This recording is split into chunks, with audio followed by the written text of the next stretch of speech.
Assalamualaikum warahmatullahi wabarakatuh. Kepada yang terhormat Bapak Ibu dosen penguji ujian kinerja, perkenalkan nama saya Helmi, mahasiswa PPG Guru Tertentu tahap 3 tahun 2025 di LPK Universitas Negeri Makassar dengan NIM 259055495047. Pada hari ini, Selasa 11 November 2025, saya akan melaksanakan praktik pembelajaran dalam rangka penilaian ujian kinerja. Ini KTP saya.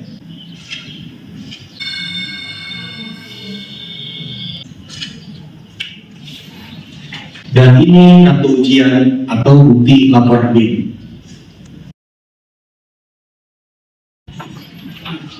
Demikian pertemuan saya. Sekian dan terima kasih. Wassalamualaikum warahmatullahi wabarakatuh.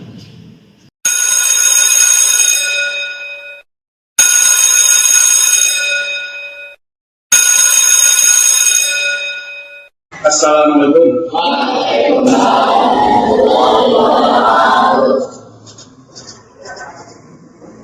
Gimana sehat semua? Alhamdulillah. Sudah sarapan? Ya. Ada yang belum? Nanti dapat gigi. Pohon beringin daunnya hebat. Tumbuh tegak di tepi jalan. Tuntut ilmu janganlah lambat. Semangat pagi kita siapkan. SMK Albania profesional, mandiri, berkualitas, awal. Sebelum kita memulai pembelajaran, supaya ilmu kita Allah berikan kemanfaatan, kita berdoa terlebih dahulu. Siapa yang ingin memimpin doa? Ayo Pak. Oh ya, silakan Mbak. Oke, untuk informasi tadi, ini saya berdiri.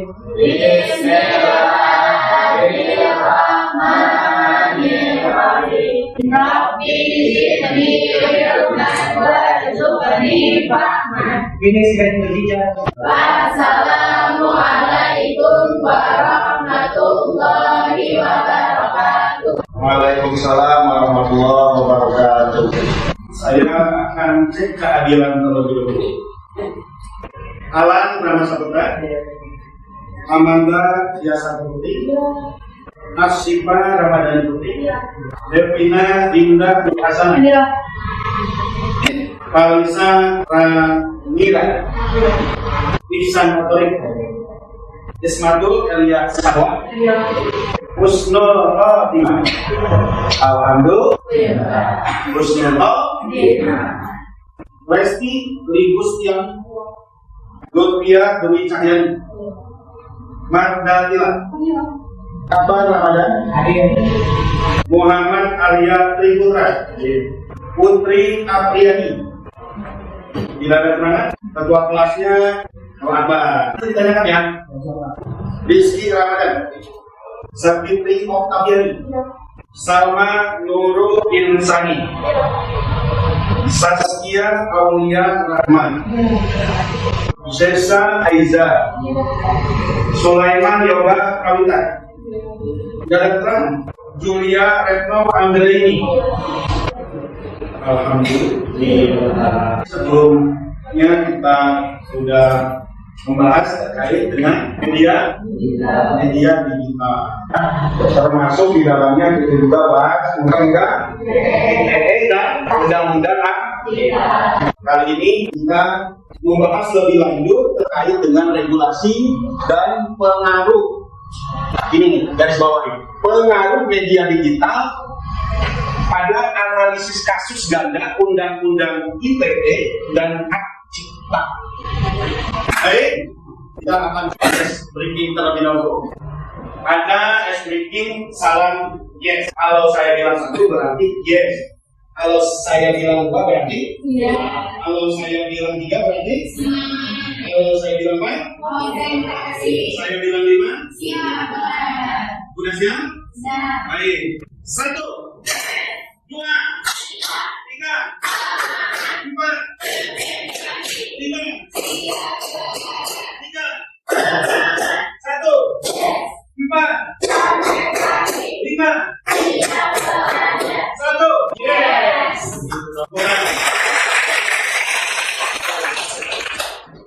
Tujuan pembelajaran kita yang pertama, mampu menganalisis kasus cyberbullying yang melibatkan undang-undang ITE dan hak cipta secara simultan. Itu yang pertama. Yang kedua, mampu memproduksi infografis terkait peringatan undang-undang ITE dan checklist kepatuhan hak cipta sebagai produk edukasi cepat. Nah, kemudian apa sih yang diharapkan dari pembelajaran ini? Fokus pembelajaran mendalamnya. Kalian bisa berpikir kritis, membedakan sanksi ITE, PS, hak cipta. Kemudian yang kedua, kalian mampu memecahkan masalah dan merancang regulasi untuk produksi konten. Kemudian yang ketiga, dari tujuan pembelajaran tersebut, yang akan saya gali adalah kreativitas dan komunikasi kalian terkait dengan menyajikan pasal hukum, menjadi visual, dan impactful. Paham sampai ini?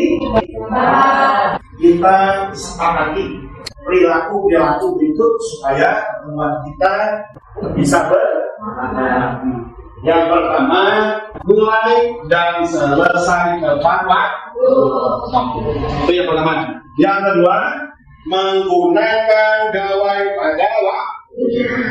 Yang ketiga, hadir penuh mengikuti pelajaran. Kesepakatan yang keempat, saling menghargai, kolaborasi, dan aktif partisipatif. Kita ikuti ya, aturan kita ada 4 ini. Oke? Baik, kita lanjut. Ada pertanyaan pemantik. Jika kamu membuat video yang menghina teman dan menggunakan lagu viral tanpa izin, ada berapa undang-undang atau peraturan yang Anda lakukan? Siapa yang bisa jawab pertanyaan bunga? Oh ya, Anda silakan. Kita menggunakan kata yang pertama ada PCT karena merupakan berpotensi untuk pencemaran nama baik. Yang kedua ada undang-undang cipta karena menggunakan video lagu viral tanpa izin. Luar biasa, tepuk. Karena menurut Amanda ada 2 undang-undang yang dilanggar. Pertanyaan pemantik berikutnya, undang-undang mana yang lebih dulu menjerat Anda?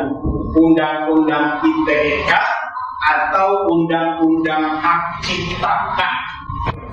Siapa yang bisa jawab? Oh ya, silakan Sisa. Undang-undang yang menjerat yaitu regulasi partisipasi. Regulasi itu yang pertama kali menjerat. Kenapa alasannya? Alasannya karena yang menjerat yaitu dideteksi secara otomatis oleh sistem kontrol seperti menjadi di mana sanksi kemudian yang harus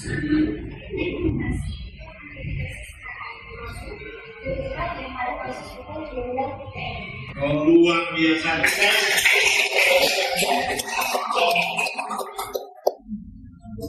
Wah, berarti materi kemarin sudah mengajukan yang mana ya? Terkait dengan undang-undang ITE dan undang-undang hak cipta. Baik, ini baru pertanyaan pengantin. Saya akan mengajak kalian lebih dalam lagi. Lebih dalam lagi. Kita akan coba menganalisis sebuah kasus. Nanti silakan mengirim. Saya tampilkan contoh kasus laporan perusahaan media terhadap konten parodi. Jangan saya bikin anak keliling. Ya Allah, semoga hamba mampu melewati semua cobaanmu. Cipung lucu banget. Mas, bisa bikin anak? Iya mbak, betul. Kebetulan saya pengen punya anak. Bisa mbak, mau bikin di mana? Pemirsa, konten parodi program televisi dengan mencantumkan logo Indosiar berbuntut hukum. Ya, PT Indosiar Visual Mandiri melaporkan seorang pembuat konten ke Polres Metro Jakarta Barat. PT Indosiar Visual Mandiri melaporkan seorang pembuat konten bernama Vicky Kalea atau Vicky Hidayat ke Polres Metro Jakarta Barat Kamis siang. Vicky dilaporkan karena menyematkan logo Indosiar tanpa izin dalam konten parodi yang diunggahnya ke media sosial. Program dikemukakan dengan judul Jasa Bikin Anak Keliling dengan menggunakan atau mencantumkan logo televisi Indosiar tanpa seizin dan sepengetahuan PT Indosiar Visual Mandiri. Konten dalam akun Vicky Kalea dinilai tidak etis. Apalagi video yang dibuat dengan maksud lelucon itu berawal dari program religi Indosiar. Program yang digunakan, yang diunggah itu adalah program religi, bertema religi. Diunggah, digunakan tanpa izin beserta merek Indosiar, bahkan program tersebut diparodikan dengan narasi yang sangat negatif. Kita akan membayar kepercayaan masyarakat, kepercayaan pemirsa kepada Indosiar itu tidak bisa dihitung, dan itu kepercayaan yang sangat berharga. Assalamualaikum, saya Vicky Kalea. Kali ini saya mau klarifikasi dan meminta maaf kepada yang logonya saya pakai dalam pembuatan konten video di TikTok saya. Di sini saya sama sekali tidak punya niat untuk menjelekkan atau menjatuhkan nama baik karena saya Yang barusan kalian saksikan itu adalah konten yang sangat viral saat itu, tepatnya tahun 2021 ya. Ada sebuah stasiun televisi nasional berdasarkan laporan berita yang tadi kalian saksikan mengajukan laporan resmi ke pihak polisian terkait penyalahgunaan logo dan merek dan seterusnya. Saya ingin kalian berdiskusi untuk menganalisis undang-undang apa yang dilanggar dari konten parodi tersebut. Ya, silakan. Menurut saya itu termasuk pelanggaran pencemaran nama baik, Pak. Ada di pasal 27 ayat 3. Pasal berapa? Pasal 27. Pasal 27 ayat 3. Tentang apa itu? Tentang pencemaran nama baik. Pencemaran nama baik. Apa yang dicemarkan? Konten religi tersebut. Konten religi tersebut. Ada berapa yang lain? Ya, silakan. Selain mencemarkan nama baik program ini, juga mencemarkan nama baik Selain mencemarkan nama baik programnya, juga mencemarkan stasiun televisi. Terus apa? Sepakat nggak dalam pendapat? Iya. Sepakat ya?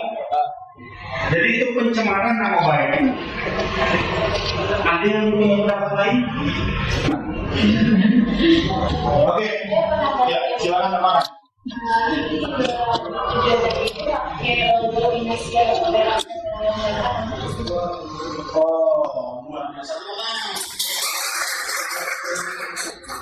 Setelah dianalisis, ternyata ada satu lagi yang dilanggar oleh konten kreator tersebut, yaitu memakai logo. Itu termasuknya undang-undang hak cipta yang tadi undang-undang ITE pencemaran nama baik. Kemudian yang kedua yang dilanggar itu adalah undang-undang hak cipta. Apa yang dilanggar?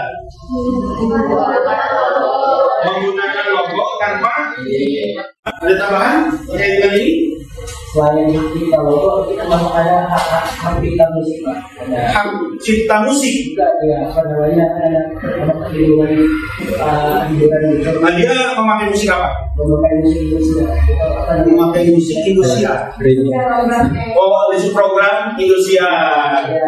Jadi ada dua undang-undang hak cipta yang dilanggar oleh Vicky. Yang pertama itu adalah pencemaran nama baik masuk kepada undang-undang ITE. Pasal berapa akar tadi? Pasal 27 ayat 3, betul? Betul ya? Betul. Kemudian yang kedua, penggunaan logo tanpa seizin pemiliknya masuk kepada undang-undang cipta. Ada yang ingin berpendapat lagi? Saya masih penasaran. Ya, silakan. Ini kan dan menurut saya itu yang kita ini banyak juga orang yang kreator juga yang bikin diri saya juga, dan itu tuh juga sama Vicky. Tapi kenapa yang dibikin hanya Vicky gitu? Oh, luar biasa. Sangat. Dia lebih kritis lagi. Kan yang melanggar itu banyak. Mungkin juga ada di antara kalian. Kok kenapa begini aja? Yang dilaporkan. Ada yang bisa jawab? Tanya Devina? Pak, Oh iya, Maya dah, silakan. menurut saya kenapa yang dilakukan karena dia pertama menunjukkan konten tersebut, lalu dia menampilkan konten yang terlalu vulgar untuk tidak layak ditampilkan kepada masyarakat. Terlebih lagi yang memakai media sosial ini tidak cuma anak remaja atau orang tua, tapi juga ada anak-anak. Gimana? Pertanyaannya sudah terpuaskan oleh Maya? Ya, gimana? Kalau kamu gimana? Kenapa selain ini dan ini selain ini, padahal konten selain ini ada lagi yang lebih ramai. Bagian sana. Maya dah. Rupanya Devina belum terpuaskan ya, dia dengan open. Siapa yang bisa memuaskan Devina? Saya mungkin mau menambah. Oh iya, silakan. Beberapa konten itu tuh udah langsung menampilkan secara eksklusif logo Indosiarnya. Ada yang di apa namanya di select atau di testing Indo apa gitu logonya secara langsung. Sementara yang punya Victoria itu menurut saya dia kan langsung logo Indosiarnya secara langsung ketika tidak tahu dan itu menambahkan tadi juga mungkin konten yang dibuat Victoria ini kurang pantas. Nah, ini analisis dari sahabat Bu Devina. Gimana? Devina bisa terpuaskan? Oh, hanya sama yang bisa memuaskan Devina.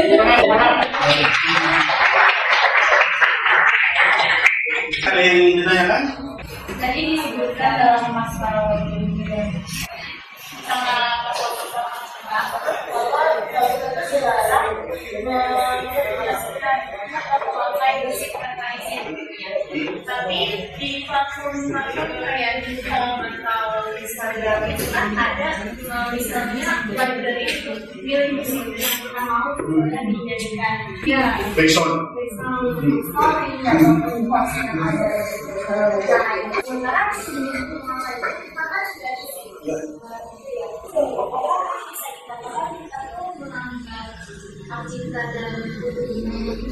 Terima kasih pertanyaan untuk sama. Ini luar biasa. Ada yang dijawab?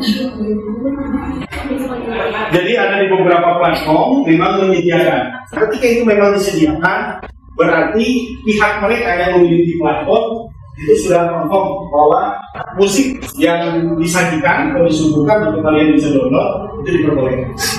Gitu ya. Tapi memang di sini perlu hati-hatian.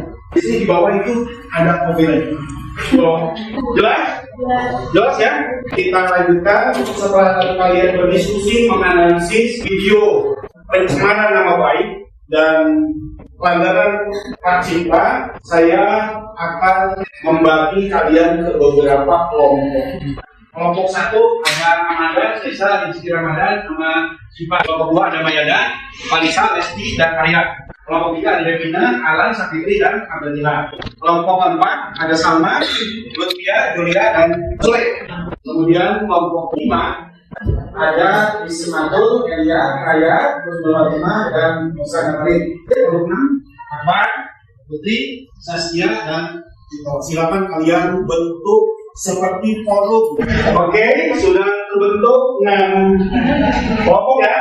Produk yang kalian harus buat itu adalah pertama infografis terkait dengan peringatan undang-undang ITE. Produk yang kedua, kalian bisa menghasilkan checklist kepatuhan hak cipta. Karena kalian ada 6 kelompok, saya akan bagi dua, ganjil dan genap.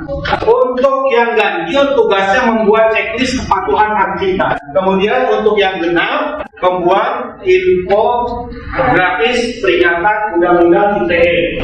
Saya akan bagikan lembar kerja duta hukumnya.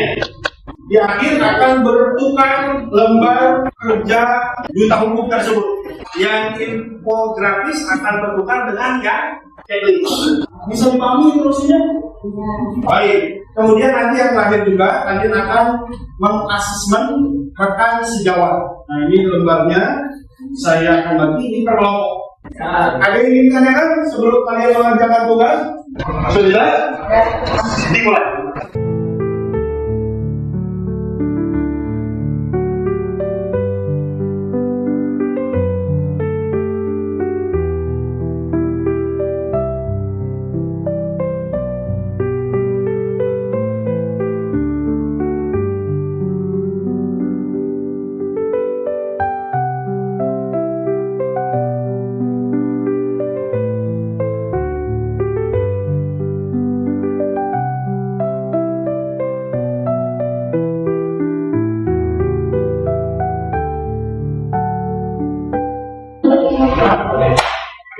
waktunya selesai. Ya, saya ingin kalian mempresentasikan hasil program kalian mulai dari kelompok 1. Ya, silakan kelompok 1, Maya. Yang pertama, kita akan menganalisis mengenai pelanggaran HKI atau hak cipta. Ini ada aset yang digunakan dalam konten yang terdiri atas musik, kata, atau konten. Pilih aset dengan lisensi CC atau BY. Itu bisa berdasar hukum, lisensi Creative Commons Attribution yang paling aman dengan yang mengizinkan penggunaan secara gratis termasuk komersial. Syarat mutlaknya adalah mencantumkan nama pembuatnya, atribusi aset yang tidak mencantumkan lisensi sebaiknya dihindari. Yang kedua ada verifikasi atau sumber kisah legal hanya untuk aset dari situs stok resmi yang memberikan lisensi royalty free atau CC BY. Orang keras mengambil dari Instagram, TikTok atau search engine tanpa memfilter lisensi. Yang ketiga ada terapkan prosedur atribusi penuh. Setiap aset CC BY harus diatribusi, catat nomor kartu asli dari sumber aset yang digunakan. Tampilkan informasi ini di deskripsi poster atau di credit title di akhir desain dari itu dari sana. So ya, luar biasa bukan lanjut ke kelompok 2. Silakan. Jadi di sini tentang bahaya pencemaran nama baik secara online dengan dikenakan pasal 27 ayat 3 UU ITE dengan alasan menghina atau mencemarkan nama baik orang lain melalui media sosial, aplikasi pesan atau situs web. Lalu dari pasal tersebut akan dikenakan sanksi pidana penjara maksimal 4 tahun atau denda maksimal 750 juta. Bagaimana caranya kita untuk tidak terjerat pasal tersebut? Yaitu dengan menggunakan internet dan media sosial secara bijak. Kita sebelum mengerti, menghormati privasi orang lain, jangan mengunggah konten yang menyerang kehormatan atau nama baik orang lain. Tujuannya apa?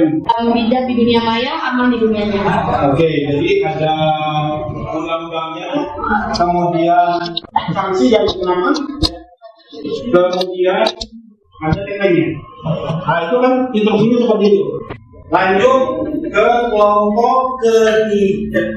Kelompok 3 yang memberikan penilaian kelompok berapa tadi? Kelompok 4 ya. Oke, yang pertama itu ada penilaian baik. Yang kedua itu sertifikasi sumber aset legal. Legal dan sebagainya itu membuat aset dari situs resmi yang memberikan baik. Jika nanti terguna rencana informasi Instagram, TikTok tanpa menggunakan lisensi. Itu penggunaan dasar penggunaan, dilarang menggunakan kata pada pola penggunaan. Yang keempat itu penggunaan nomor dilarang menggunakan logo dengan berbeda tertulis. Oke, cukup Pak. Lanjut kelompok 4. Kelompok 3 memberikan penilaian ya. Silakan kelompok 4 mempresentasikan hasil produk infografi. Jadi yang pertama itu kita membuat integrasi dengan tema bahaya pencemaran nama baik online. Pasal pertama yang mengancam pencemaran nama baik itu adalah pasal 27 ayat 3 Undang-Undang ITE yang berbunyi setiap orang dengan sengaja dan tanpa hak mendistribusikan dan atau mentransmisikan dan atau membuat dapat diaksesnya informasi elektronik dan dokumen elektronik yang memiliki muatan penghinaan dan atau pencemaran nama baik. Lalu apa itu pasal 27 ayat 3 UU ITE? Pasal 27 ayat 3 UU ITE melarang siapapun untuk menghina, menjelekkan atau mencemarkan nama baik orang lain lewat internet atau sosial media. Sanksi yang dapat mengancam dari pasal 27 ayat 3 ini adalah pidana penjara maksimal 4 tahun dan denda maksimal 450 juta rupiah. Yang kedua adalah cerdas di sekolah, bijak di. Luar biasa. Kita lanjut ke kelompok kelima. Oke, ini kelompok 5 checklist ya. Betul. Ya, silakan dipresentasikan kelompok 6 memberikan penilaian untuk kelompok 5 sambil berjalan. Lanjut kelompok 5 silakan. Yang pertama yaitu pilih aset dengan lisensi CC BY. Itu lisensi Creative Commons Attribution. Itu lembaga yang memberikan fungsi teknis masuk komersial. Syarat mutlaknya adalah mencantumkan nama pembuatnya. Aset yang tidak berfungsi sebaiknya dihindari. Yang kedua yaitu verifikasi sumber hasil legal dengan menggunakan sertifikat dari TikTok resmi yang menggunakan lisensi royal Beauty atau Display. Contohnya adalah Pixel, Display, Audio Unity. Adalah mengambil dari Instagram, TikTok, ataupun search engine dan tanpa sumber lisensi. Yang ketiga yaitu menerapkan prosedur atribusi penuh setiap aset Display harus berusia atribusi. Catat nama kreator asli dan link sumber aset yang digunakan. Tampilkan informasi di deskripsi video atau di detail di akhir video. Ini adalah bukti legalitas Anda. Kita beri aplaus dulu untuk kelompok 5. Lanjut ke kelompok 6. Kelompok 5, siapkan lembar asesmen penilaian teman sejawatnya ya. Silakan kelompok 6. Suaranya Pak. Pencemaran nama baik itu merugikan. Berbahaya pencemaran nama baik. Pasal 27 ayat 3, pencemaran nama baik media sosial.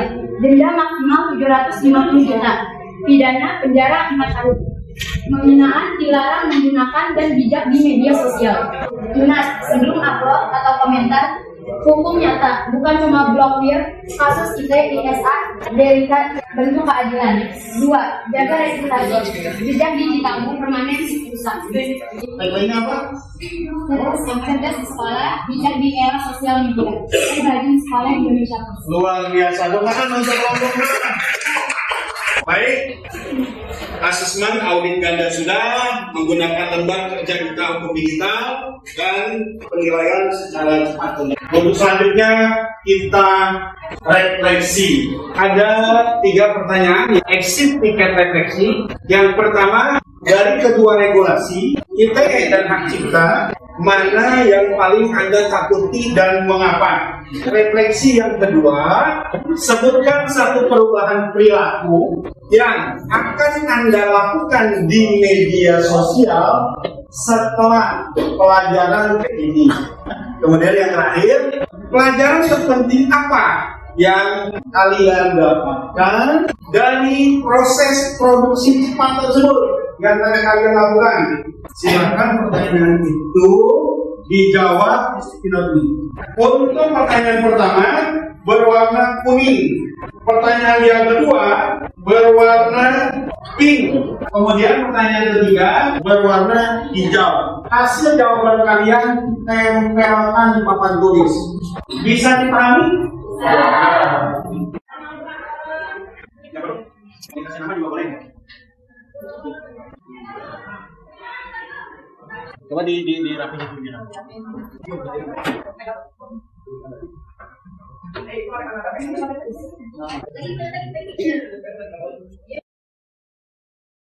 Dengan akhirnya kalian menuliskan refleksi untuk 3 pertanyaan yang tertera di depan. Terakhir pula pelajaran kita pada hari ini, semoga pelajaran yang singkat ini bisa memberikan dampak positif pada kita semua terkait dengan kehati-hatian kita bermain media sosial. Awas, ada undang-undang yang akan menjerat kalian nanti bila kalian menyalahgunakan media sosial dengan tidak bijak. Paham sampai sini? Paham. Saya akan memberi pantun penutup. Pergi ke pasar membeli ikan. Ikan segar untuk dimakan. Sampai jumpa pada pertemuan mendatang. Semoga kita tetap semangat belajar.